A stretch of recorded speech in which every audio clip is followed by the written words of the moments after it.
Amerika apakah jadi musuh bersama?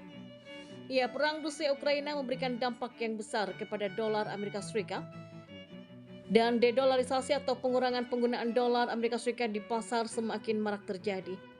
Dedolarisasi sudah dimulai sejak awal 2000-an oleh tetangga terdekat Amerika Serikat mulai dari Peru, Bolivia, Paraguay hingga Argentina.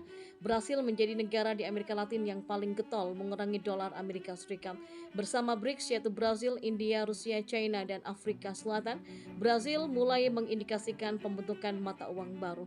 Uang ini akan diamankan dengan emas dan komoditas lainnya termasuk elemen tanah jarang.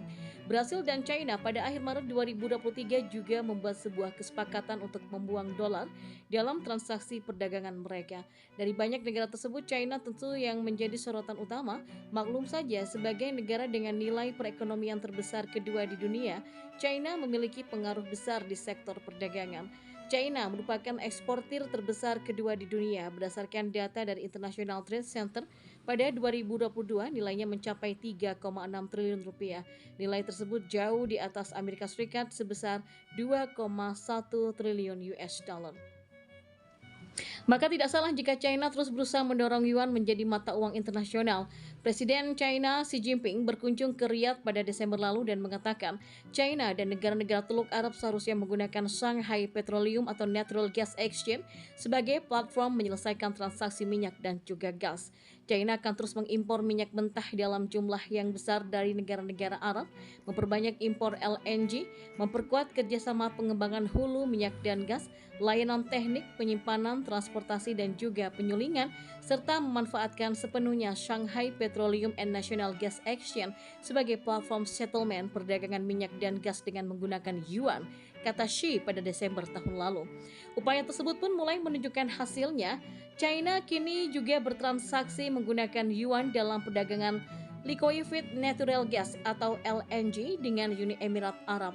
Shanghai Petroleum and Natural Gas Exchange sebagaimana dilansir oleh Reuters mengatakan China untuk pertama kalinya telah menyelesaikan transaksi pembelian LNG dengan menggunakan mata uang yuan.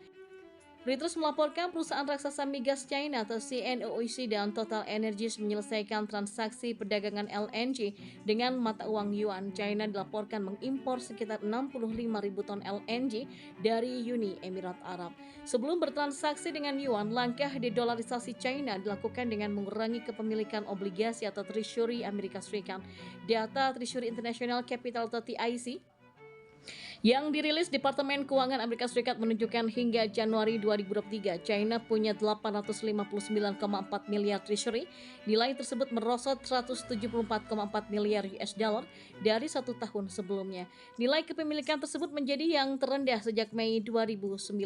Data dari TIC sebelumnya menunjukkan bank sentral di berbagai negara menjual treasury sejak Oktober 2017.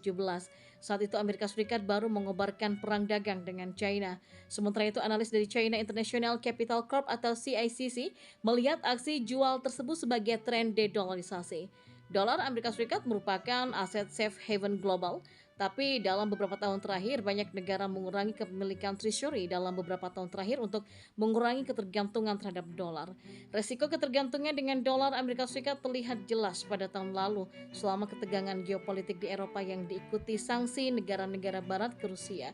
Diversifikasi cadangan devisa kini juga sudah semakin banyak diadopsi bank sentral di dunia, kata analis CICC sebagaimana dilansir oleh China Daily pada Jumat 20 Januari 2023.